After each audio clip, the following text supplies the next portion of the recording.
안녕하세요, Cloud입니다. Hey guys, Cloud here. Welcome to Studying Korean with Cloud. In this series, basically what we're going to be doing is we're going to be going through how to study Korean. We're going to go through their lessons, and I wanted to kind of take you guys with me through that journey. I've actually already completed their lessons, but I thought it might be helpful to you guys to hear someone else's thoughts while you go through the lessons. Alright, let's get into it. Let's start with the first lesson. So we go to the website and we pick lesson 1. So the format is just going to be me reading the lesson and sometimes maybe giving my own tips, or I'm going to try to keep it as much as possible as if I'm a beginner student kind of learning with you guys. So lesson 1, basic Korean sentences. This is all good. Vocab. I'm not going to be going over the vocab just because there's like 30 words, and each word you can see there's a lot to go into it. This could be its own series on its own, honestly. 이름, 도시, 한국, 여자, 남자, all these things. I'm going to leave that to you guys. They have a memorized course here. You can use it to sign up and learn all the vocabulary. They also have all the vocab for Unit 1, a vocab practice video, and over here they have sentence practice videos, dictation videos, reading practice, apply yourself, and a lesson recap as well. So there's a lot of resources to help you, and a free PDF of the lesson. So let's just get right into it. Greeting words. Throughout my lessons, I'll use grammar and vocab that you have learned from a previous lesson, which is true. He always tries to use the vocabulary and grammar only from a lesson, only something you already learned. In Unit 0, which is where he teaches how to read and write Korean, above you can see the first set of words you should study. I have not yet taught you how to use those words in conjugation yet. The words for hello, thank you, how are you, and please are actually quite difficult in Korean. There's actually grammar within those words themselves. At this stage, I would simply memorize these greeting words as one unit, which you probably already know, honestly. So, 안녕하세요 is hello, 감사합니다 and 감사해요, 고마워, 고맙습니다, 고마워요. All these are thank you. I would just focus on 감사합니다. So, 안녕하세요, 감사합니다. And how are you, 잘 지내세요? Although that is the most literal way to say how are you in Korean, it's not as common as in English, which is true. And then 제발, which means please. You wouldn't use this to say, can you please hand me the phone? This would be like, please, I'm begging you. But it's just good to know all these words when you first start. Alright, this is where the fun begins. Sentence word order. One of the hardest things to wrap your head around in Korean is the alien-like sentence structure. For our purposes in Lesson 1, Korean sentences are written in the following order: subject, object, and the verb. So for example, I, hamburger, ate, or eat. Or subject adjective. For example, I, beautiful.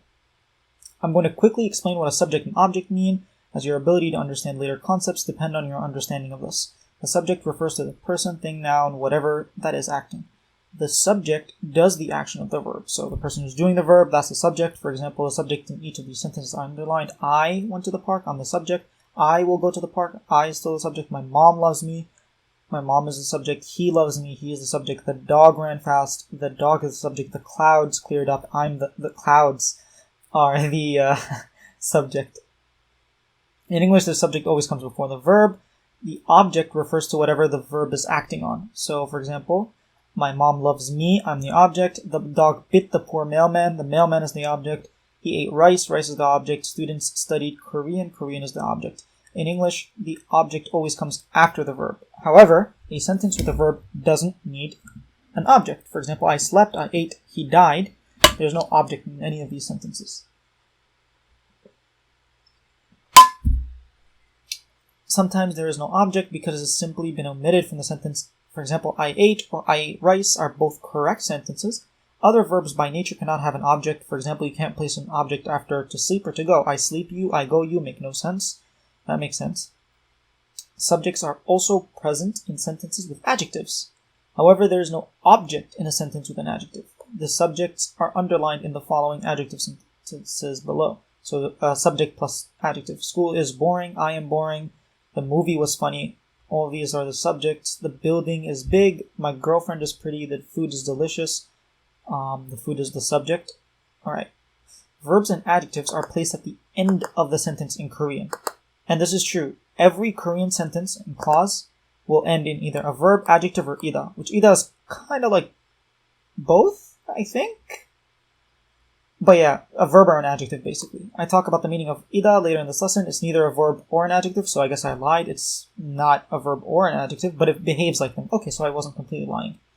Every verb, every adjective in ida and in ta, which you'll see, we're not going to learn any verbs or adjectives in this lesson, but starting next lesson we'll learn. And these are the only words in Korean that can be conjugated. So you can't conjugate nouns. Koreans also have formality systems. Yes, this is very, very important. That is, the way one speaks to an older person who deserves high respect would be different than the way someone speaks to a friend. There are many, many words in a sentence can change. There are many ways words in a sentence can change depending on the formality of a situation. But the two most common, basic, and important things to be aware of, the two ways to say I or me. 나 in informal situation and 저 in formal situations. Just learn 저 and almost never use 나 until you get the hang of when to use which, is my tip. There are many ways to conjugate words. We saw 고맙다, which was thank you. There was a lot of different versions. 고마워, 고마워요, 고맙습니다. That just depends on the formality level. It's important to know which conjugation to use in which situation. You're going to learn this in lesson 6. Until lesson 6, I make no distinction of formality and focus more on the sentence structure than conjugation. Makes sense, we don't know it yet. Until then, you will see na and 저 used arbitrarily. Don't worry about why one is used over the other until lesson 6 when formalities will be explained. Okay, after all that, let's get into making Korean sentences. Korean particles, one of the most confused things. 는, 은, and 를. Most words in Korean sentences have a particle, which is just a fancy word to say something attached to them. So they'll always have like a n or un attached to it, a r or e or ka, but we'll learn about those later. These particles indicate the role of each word in a sentence, which is very important. That is, specifically which word is the subject or object. Note that there is absolutely no way of translating these particles to English, as we do not use anything like them. The following are the particles you should know for this lesson. 는 or 은, which is used for subject.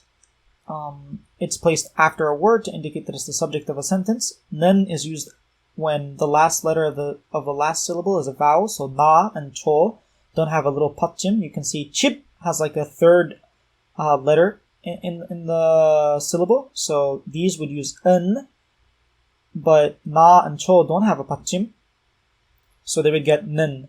It's just easier to say 나는 versus 나은, and it's easier to say 집은 versus 집는.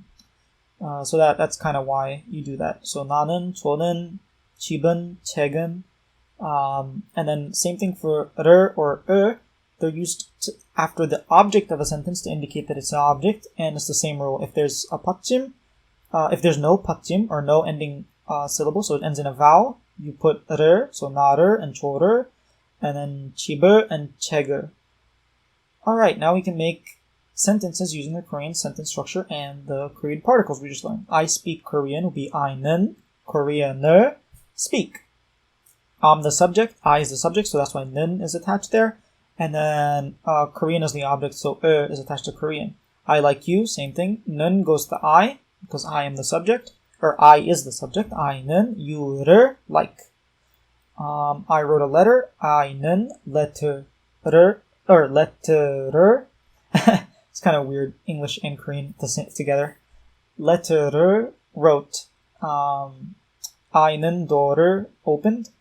My mom은 pasta를 will make. So yeah, verbs always goes at the end, and then the subject always has 는 or 은. In this case, 은 for my mom, 는 for I, and then the object has 를 or Alright, the same could be done for sentences with adjectives. However, remember, sentences with adjectives will not have an object.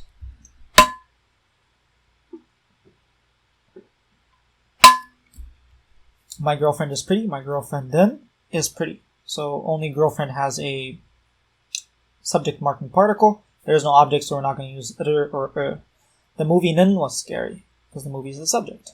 Alright, now we'll switch our focus to using actual Korean words to create sentences ending in ida, which is probably going to be the most basic sentence you can make. ida means to be. So like is, am, are, was, were, that's what ida is. Let's start building sentences in Korean. In this lesson, we will start by making simple sentences using the word ida. Exactly what I just said. The translation of ida is to be. English speakers, not speechers, often don't realize how difficult the word to be is. Depending on who's being referred to, the word to be can be any of these conjugation. I am a man, so it can be am. He is a man, it can be is. They are men, it can be are. I was a man, it can be was. They were men. I wonder what happened to them, but yeah, were also is to be, just different conjugation. In each of these sentences, a different word, is, am, are, was, were, is used depending on the subject and tense of the sentence. I can't imagine how difficult this would be for an English learner. I can, because I teach people English. In Korean, the ida is used to represent all of those to be words. As mentioned earlier, ida can be conjugated. Ida is similar to verbs and adjectives, but the rules for ida are often but not always different. I will teach you how ida differs from verbs and adjectives as it becomes important in later lessons. For example, in lesson 52, you will learn the process for quoting a sentence with ida, which is different than with verbs and adjectives. Alright, like adjectives, ida cannot have an object. Only verbs can act on objects. For example, I eat hamburgers. Eat is a verb, so we can have an object, hamburgers. She meets my friend. Meets is a verb, therefore we can have the object, my friend. They study Korean. Study is a verb, therefore we can have Korean as an object. We listen to music. Listen is a verb, therefore we can have music as the object. All of these sentences can have objects because the verb is the predicate of the sentence. However, in sentences that are predicated by adjectives, there will not be an object. I am pretty, she is beautiful, they are hungry, we are smart. You don't see any objects here, just a subject and an adjective. Looking at these four sentences, when we use adjectives in English, we also must have to be, which is am, is, are. In other words, we can't make a sentence, I pretty, she beautiful, they hungry, we smart. You have to have like to be, am, is, are. But in Korean, you wouldn't use is here, like you wouldn't use ida. So ida is not used in these types of sentences. That is, we do not use ida to indicate that something is an adjective. The structure of sentences predicated by adjectives is discussed in lesson 3. Yeah, we'll talk about this more in lesson 3. So ida is not used in these types of sentences. I am pretty, she is beautiful, they are hungry, you are smart. You just say, I pretty, she beautiful, they hungry, we smart. But again, we'll talk more about that in lesson 3. But in this type of sentence, ida is used. So I am a man, he is a man, they are men, I was a man, they were men. Ida is used to indicate that a noun is a noun. The basic structure for a sentence predicated by ida is noun plus un or nun, and then the other noun plus ida. So for example, I, nun, man, ida. I am a man. Now we learned in the vocabs section what the words for man and I are, which ba here is used for I, and namja means man. So the Korean sentence would look like 나는 남자이다. I am a man. Notice that ida is attached directly to the second noun. Verbs and adjectives are not attached to nouns like this, but ida is. It would be incorrect to include a space between the second noun and ida. For example, this, where there's a space, as you can see, between namja and ida, is incorrect. Although it might look and feel like namja is an object in that sentence, it is not. Ida, like adjectives and unlike verbs, cannot act on objects. It would be incorrect to include the object particle, yes, you can absolutely never do this, to the second noun. For example, this would be incorrect. 나는 남자를 ida? Don't do that. Alright, the focus of this lesson, and lesson 2, 3, and 4, is to introduce you to simple Korean sentence structure. Until you reach lesson 5 and 6, you will not be exposed to conjugations and honorifics of Korean verbs, adjectives, and ida. These words are very rarely used without conjugations and honorifics, which is very true. The conjugation of sentences is very important, but so is the structure of the sentence. When creating these lessons, I went back and forth many times thinking about which one I should present first. You can't conjugate sentences if you don't have a logical sentence to conjugate, and you can't create a logical sentence if you don't know how to conjugate it. In the end, I figured it would make more sense to present the information this way, where learners are introduced to a sentence structure and then learn how to conjugate the words within the sentence. I really didn't like this when I first started learning. I thought he should have started with conjugation, just because everywhere else I had looked, because I didn't start off with how to study Korean. I think I started off with like Korean 101 and Talk to Me in Korean, and they started off with conjugation. I thought that was what you should do. I didn't like that he was different. But then once I moved on, I realized, hey, maybe I do like this more. Just in the moment, I didn't like not knowing conjugations, especially since all these example sentences will be not conjugated, and I felt bad not knowing how the sentence was supposed to be correctly, or how it was supposed to be used. But I think in the long run, it actually doesn't matter. Understanding the sentence structure is actually really important. So yeah, that's just my 2 cents. Throughout all my lessons, I use example sentences to show the grammar can be used, how the grammar can be used. The example sentences in lesson 1 through 4 are not conjugated. However, directly beneath each non-conjugated sentence is a conjugated version of the same sentence in parentheses, one formal and one informal conjugation.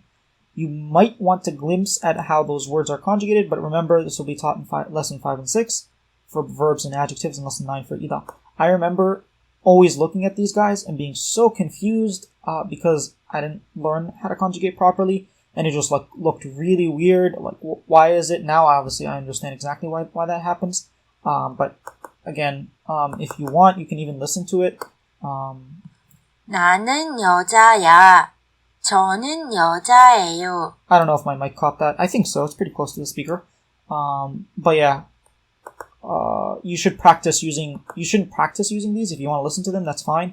But you should practice using the actual sentences. So if you wanted to, what I would do is I would take I am a woman and I'd write it down. I'd write I am a teacher, I'm a person, and then I'd try to guess what the Korean is. So 나는 여자이다, 나는 선생님이다, and 나는 사람이다. Okay. You can say, so this is the basic structure. 나는 blank이다 means I am.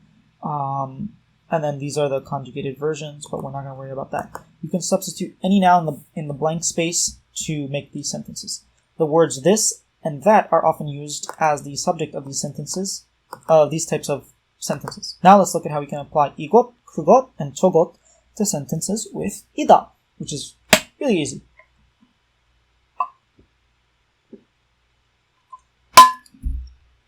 Whew. You can see in the vocabulary above that the word for this is 이 in Korean. We use 이 in Korean when we're talking about something that is within touching distance. So for example, okay, I don't have a pen near me, but I had it. There we go. This pen. This man, this woman, this car, this table, this chair. Right? Unfortunately, I wouldn't say unfortunately, but there's 2 words for that in Korean. 그 and 저. Early learners of Korean are always confused with the difference between 그 and 저. We use 그 when we're talking about something from a previous sentence or from previous context, regardless of if you could see it or not. Providing examples would be too difficult right now because you don't know any Korean sentences. Makes sense. However, if I were to say, I don't like that man, when like your friend mentioned him in a previous sentence, the word that in that sentence would be 그. We use 초 when we're talking about something that we can see but can't touch because it's too far away. We can place 그 or 초 before a noun to indicate this or that, like we did with 이. So 이 사람, this person, 그 사람, that person, 저 사람, that person. But like further away. 이 남자, 그 남자, 저 남자, 이 여자, 그 여자, 저 여자, 이 의자, 그 의자, 저 의자, 이 탁자, 그 탁자, 저 탁자, this, that. So just remember that even though they're both translated as that, there's a slight difference in meaning in Korean. 그 is a bit closer than 저. 저 is like that thing all the way over there. One of the most common, again, although the English translation of 그 and 저 are the same, it's important to remember that they are not the same word in Korean. One of the most common words in Korean is 것, meaning thing, which is true. It's like, I'd say it's probably one of the top 10 words, if not top 20. I have a whole vocab series on words, and 것 obviously shows up in the very beginning. It means thing. When 이, 그, and 저 are placed before 것, the result is a compound word. Therefore, when placing 것 after 이, 그, and 저, there's no space between them. In other words, they're written like this without a space. 이것, 저것, 그것. We see the same phenomenon happen with a lot of other stuff in future lessons. You don't need to worry about this now, but we will see the same thing happen with the word 것, not to be confused with 것. This one means place, and 때, which means time. With these words, the word thing isn't necessary in the English translation. Let me explain. I'll use that as an example, but the same idea can be applied to the word this. That can be placed before a noun to describe it, as we saw earlier, that person, that man, that woman.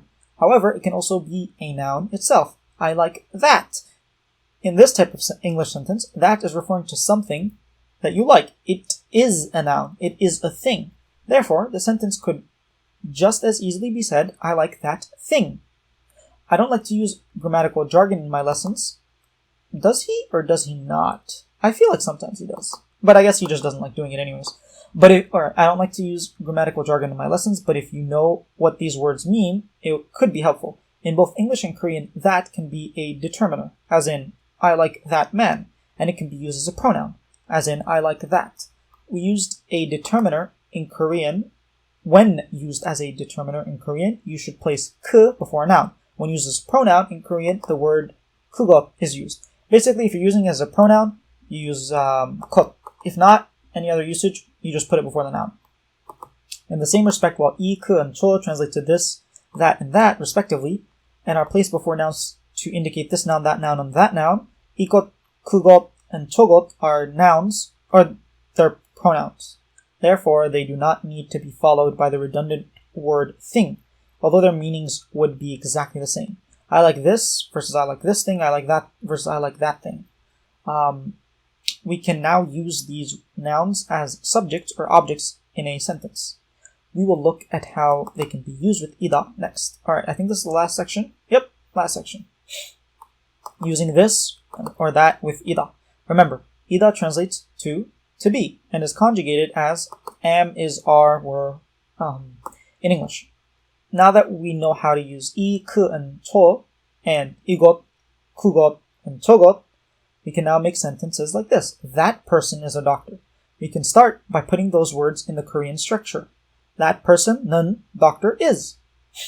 Or doctor ida. And then changing the words from English to Korean. So that is 그, person is 사람, and then instead of 는 we're putting 은 because it ends in a 받침. So 사람은, and then doctor 의사, and then is 이다. 그 사람은 의사이다. More example. 그 사람은 선생님이다. That person is a teacher. 이것은 탁자이다. This thing, 이것, because remember thing, is a table. You could also say this is a table. 저것은 침대이다. That thing is a bed. I'm just not going to say thing. That's a bed. 그 사람은 남자이다. That person is a man. 그 사람은 여자이다. That person is a woman. 그것은 차이다. That is a car, or that thing is a car. Okay, I said thing again. 이것은 나무이다. This is a tree. There we go. I didn't say thing this time. That's a lot of examples. There's 1,250 example sentences in Unit 1. All of them are linked to an audio file. You can download all of these files in a package right here. Whew, that's a lot of sentences. Whoa, this is an extremely difficult lesson. I don't think it's difficult. I think it was kind of long. But yeah, if you were to pick up another Korean textbook, I'm sure the first chapter would be easier than this, which is true. Trust me though, learning this at the start will be very useful to you later on, which is true. I didn't like it at first, but now I actually kind of like that he did this. When I was learning how to speak in Korean, it took me months to realize some of these things. Wow. Not because they were hard, but because I was using a textbook that never taught me the reason why things are the way they are in Korean. He talks about this a lot, about the reason why things are the way they are. Like for me, I don't care. I actually just like to feel the word, that this is how it's used, and I just understand the feel of how it's used. Like in English, well, I kind of had to learn that because I teach it, but beforehand, I would just what sounds right and what doesn't sound right. And I just tried to kind of develop that in Korean. But he was more meticulous. He was like, okay, well, that's how it feels. This is how it should be. But why? He went that extra mile and he documented all of that. So if you're into that kind of thing, I mean, this is a gold mine. I didn't really care too much about it. I read it when he wrote it and I learned it and I probably forgot it within a day or two. but it's good to have. Sometimes I do go back. I actually have a document. I don't have it open here, but I have a document where I have a bunch of like little like cliff notes or spark notes where some of the lessons where I found like something that I know I'm going to forget, but I actually want to remember. I'll just write down like lesson 87, and then I'd have like maybe one line of something that I want to remember from the lesson, and then an example sentence if I feel like I need one, and that's it. So sometimes he actually has really good insights. Before you move on, make sure you understand the simple Korean sentence structure practiced in the first lesson. Also, remember that the sentences not in parentheses are technically incorrect or very, very uncommon because they have not been conjugated. Alright, take me to the next lesson, or there's a workbook to go along with this lesson. I haven't tried any of the workbooks, but I know I had a friend who showed me one of the workbooks that he used. It seemed like I had a lot of practice, so if you want to use that. Again, there's more sentence practice, dictation, unit practice, reading, and then an application. And then I urge you, honestly, to check out all these example sentences. Maybe not in the first 5 or 6 lessons because you don't know how to conjugate yet, so this might seem a little foreign to you. But at least you should still do it because you'd see how the word is used. Because sometimes the same word, multiple words in Korean can have the same English translation. And it's really important for you to actually kind of know what context it's used. I'm trying to think of a word like that, but I'm thinking of the opposite, like a word in Korean that has multiple English translations. But I can't think of a word in English that has multiple Korean translation. I guess report. Like to report, there's multiple words you could use in Korean. One of them, if you're reporting to police, 신고하다. Well, anyways, that's not for this lesson. Thank you all for watching, and I'll see you in the next episode.